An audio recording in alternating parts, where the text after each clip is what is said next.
Hello, I'm Sarah Rudinoff with Rudinoff Residential out of Windermere, Mount Baker. And this is another episode of Ask an Expert. And we have one of our favorites, Pam Ellis with Ellis Staging and Design. Pam is our main stager. Thanks for being here, Pam. Well, thank you for having me. Been looking forward to it. Great. So now I would love to know, what was your background? How did you get into home staging? As you know, I started as a ballet dancer back in a million years ago. And I think that tweaked my interest in theater, and I did some musical theater as well. And I love the stage, Yes. and I love the magic that happens on a stage. And I was one of those weird little dancers that liked the tech rehearsals. Because I like to see, the house lights go down in the theater, the lighting comes up. And if the sets are there, all of a sudden they become like these really cool sets instead of things with duct tape and stuff on them.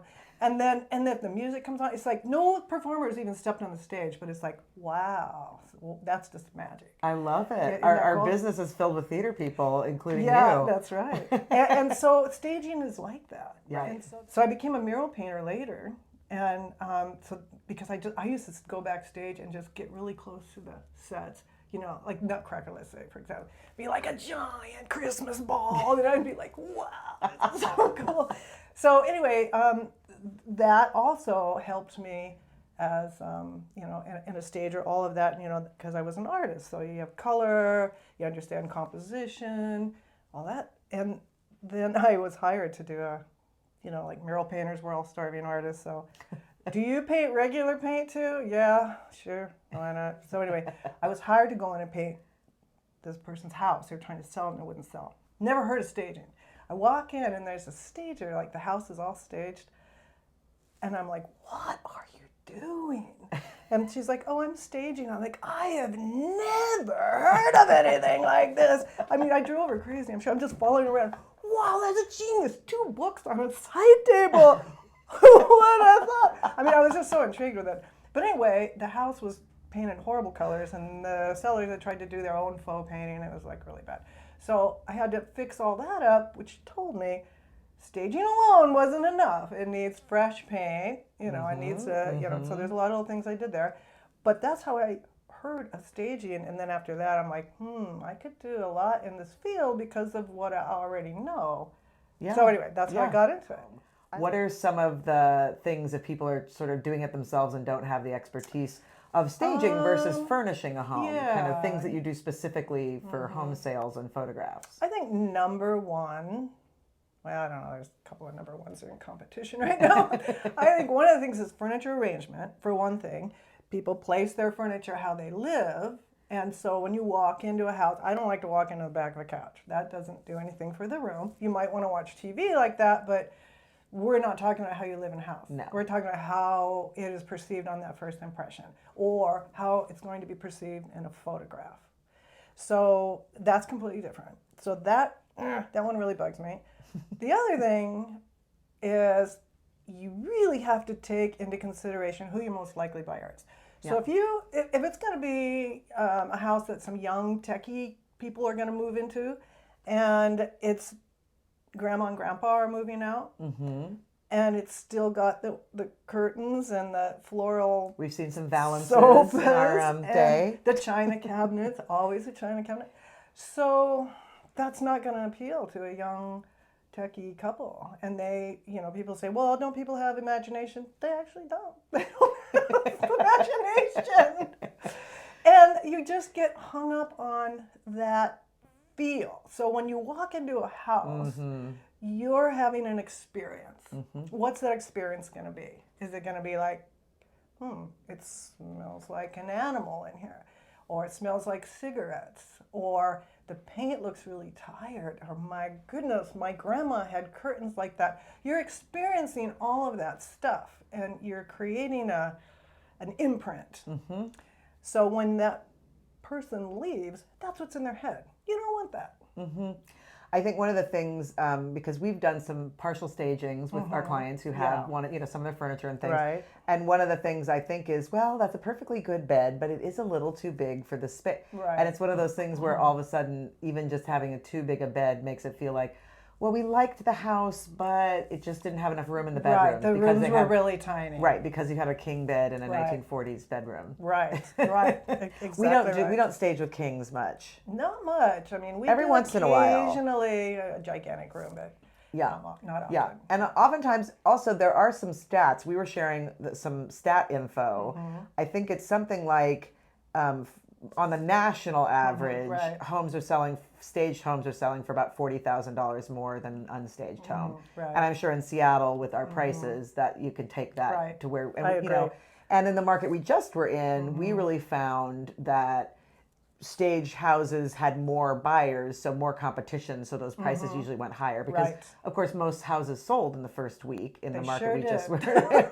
And we always called you and said, now you have to be staged right now. We just staged it. What do you mean? And now I think what we're going to see in a slower market and more, we're kind of in a balanced buyer seller market right now, is that we're going to see actually houses that are staged be sold versus not be sold, you know, or ones that hang out on the market and don't have to have a price drop and things like that. Right. Yeah. I wanted to talk to you about little style trends because I've been Yes. working with you now for probably 7, 8 years. And it feels like I can tell when, oh, Pam just went to some kind of trade show or a big shop, and I can Nathan see things. went Oh, shopping. you're yeah. So Nathan, Pam's son, is kind of taking over a bit of the business, and so we see Nathan a lot. Yeah. So kind of where do you guys get your info? What do you pay attention to when you're looking at styles and trends and what's, It's not you know? one place. I think for one thing, you kind of get a radar for it, you know, because it's what you do.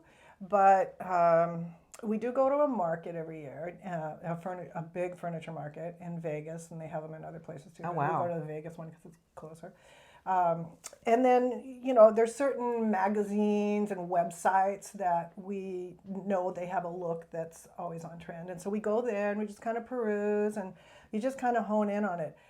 There's a lot of great stores now, Home Goods. We all love Home Goods. But you can stand there and just kind of scan the store and pick up on, okay, raw wood's really in because you just see it everywhere. Yeah. You know, or this color is The blingy really pillows in. for a while. The blingy pillows. So, How much square footage of storage do you have? We have a big warehouse, and that's not enough. And so we have 4 40-foot deep storage units, and it's still not enough right now. Oh my gosh! Oh my gosh! We're gonna look for a little bit bigger. Oh my god! And I've had some stagers that I've known over the years that have bought houses just for the 3 and 4 car garages to have a rental property in their storage. Even come close to, but we all start there. Right. And then you get the warehouse. We start in the garage, or and if you have a husband, they don't like that, and then you end up getting storage units.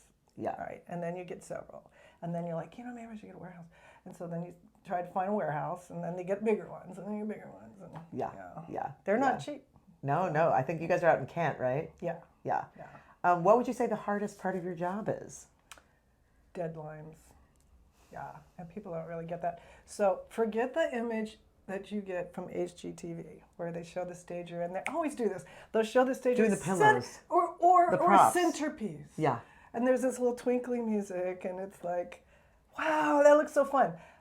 All of us hear that from clients or anybody, friends, like, oh, what you do is so much fun. And I'm like, you have no idea. Imagine, like, let's say this. I mean, we Oh, know how hard you You work. know, but imagine fully furnishing stylishly the entire house, an entire house.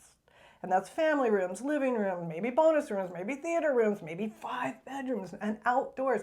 All the beds made, all the lights on, all the art hung in a day. Well, a house that big would do 2 days. But that's a lot. That's a lot of hauling, that's a lot of shopping, that's a lot of everything.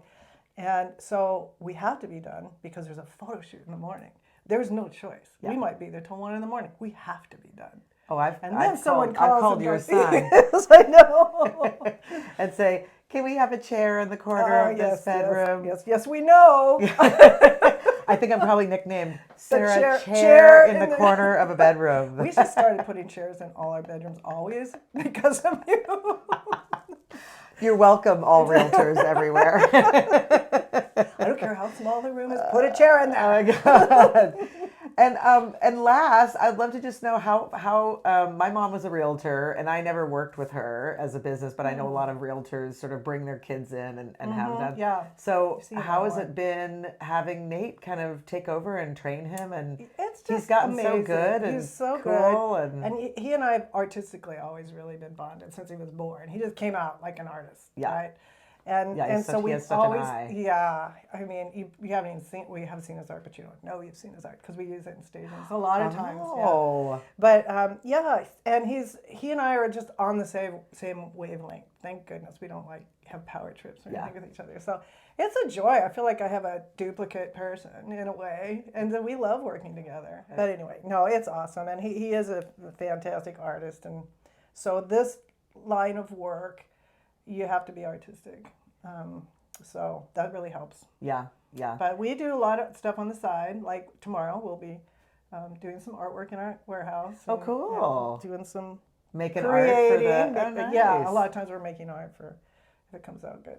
I love that. I Yeah, love that. Yeah, it's fun. Well, we Yeah, that love working excuse. with you, and Well, we you love have, working you with have you, too. made our listings look so amazing, Thank and we you. so appreciate you. Thank you. Always going the extra mile. Well, we try. That chair, gotta put that chair. Chair in the corner. Hashtag chair in the corner of the bed. Thank you, Pam. All right, thank you very much for having me. It's been great.